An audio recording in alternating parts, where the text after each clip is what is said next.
Hi, this is Joe again with another review. Now, some time ago, I've done a review of the Back to the Future movie series, which I did, a whole video talking about all three films in one shot. So I decided to, like I've done with other movie series that I did a full review on, I went back and I said, okay, let me do a review of the movies, one video for each one of the three films. So that's what I'm going to do here. So of course, I'm going to be starting off with the first movie, the original Back to the Future film, which came out in 1985. It stars Michael J. Fox, who was hot doing Family Ties at the time, which we're going to discuss in a second. Christopher Lloyd, Leah Thompson, Thomas F. Thomas Wilson as Biff, Crispin Glover, which is going to be controversial with the other films. I'm going to discuss that when I get to the other movies, particularly the second one. And of course, it also has Mark McClure, played Jimmy Olsen in the Superman films, played Marty's older brother. And also, if you look close, you see Billy Zane, of course, famous for being in Titanic. In this movie, played one of Biff's goons. Anyway, back to the film. This film originally, Michael J. Fox was not supposed to be originally playing Marty McFly. The original actor was Eric Stoltz, of course, was in Mask, Cher, which came out the same year as this movie did in 1985, and also it was in the other film, Some Kind of Wonderful, stereotypical teen movie in 1987. So he was originally cast as Marty McFly. Well, I guess they felt they was kind of bland, and the scenes weren't working. They didn't have the chemistry with Christopher Lloyd and Michael J. Fox had.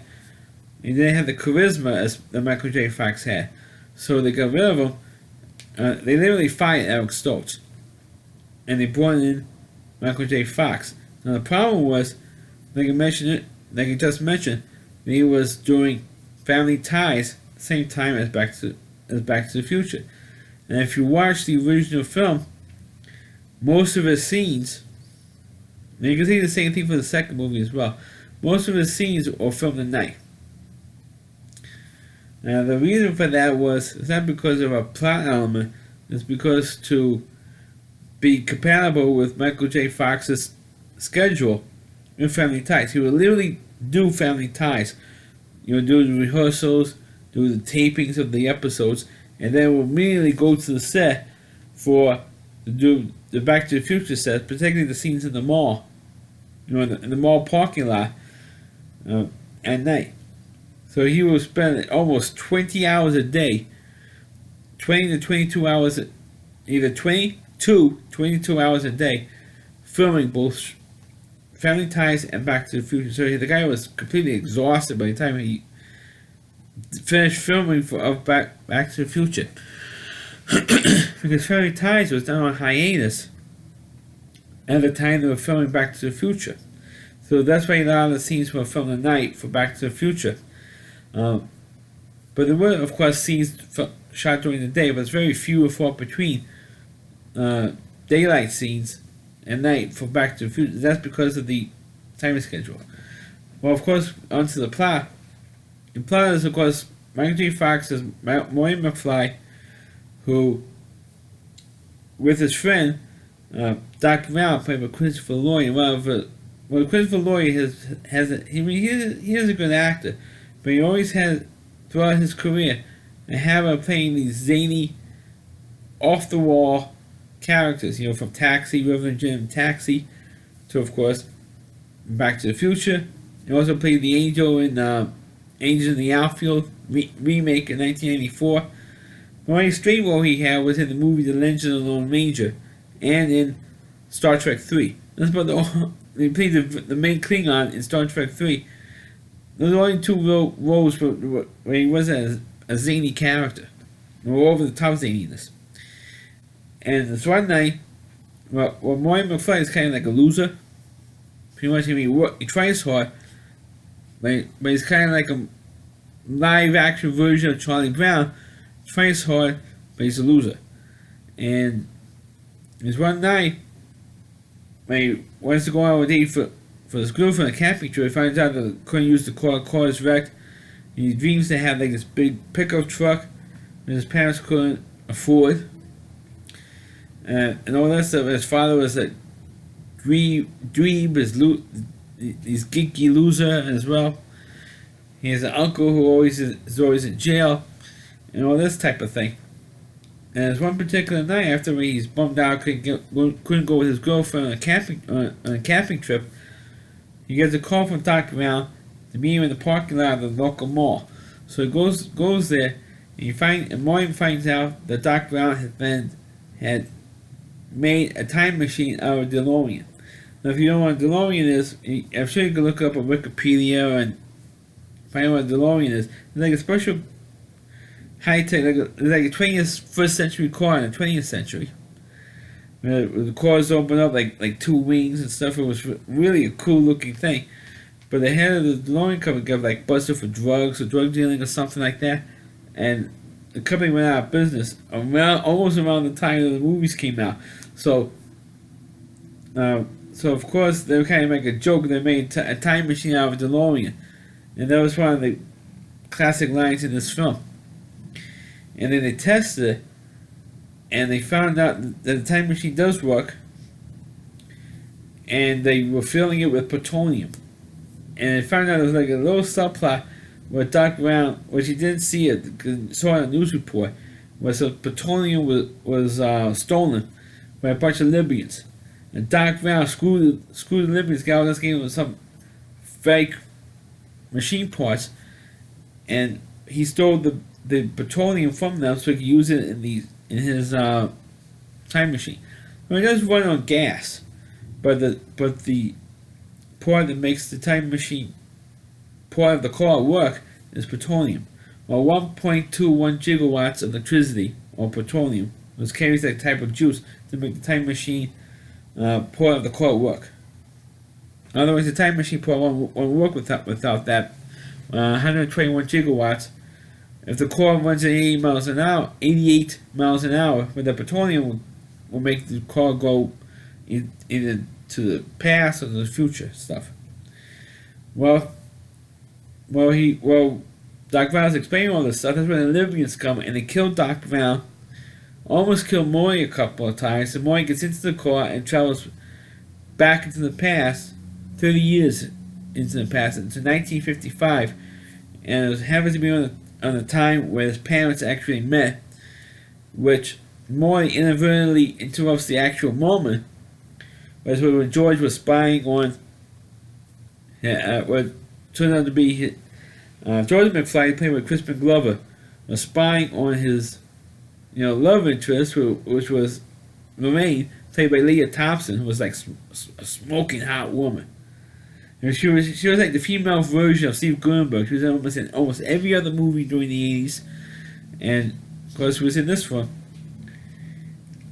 And what happened was, instead of George gets hit by a car, it was driven by Lorraine's father, Morty gets hit by the car. So now Lorraine gets the hots for her son, literally. And so to correct that, Morty has to try and make George or Lorraine fall in love with George, and that's the whole plot. While they're waiting for how to make the time machine go, so Morty can go back to the future. And of course, they couldn't get plutonium in 1955, so they figured another way.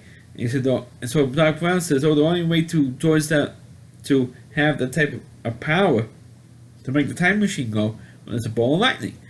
And we don't know when it's going to strike. And Morty says, yeah, we do. Because he has a flyer of when the clock tower of the school was going to get hit by lightning. On the night of the school dance, where Morty's parents fall in love and kiss for the first time and literally fell in love in the dance. So that's the night they're going to have the lightning strike. So that's interesting to find that stuff out. So while they're waiting for the moment to happen, to set up the experiment with the lightning bolt and trying to set up the car and all that stuff, that's when Morty decides to set the whole thing up to get the two characters to fall in love with each other, which eventually they're not going to give it away anyway. They do. They kiss and they fell in love, and now Maury is going to live.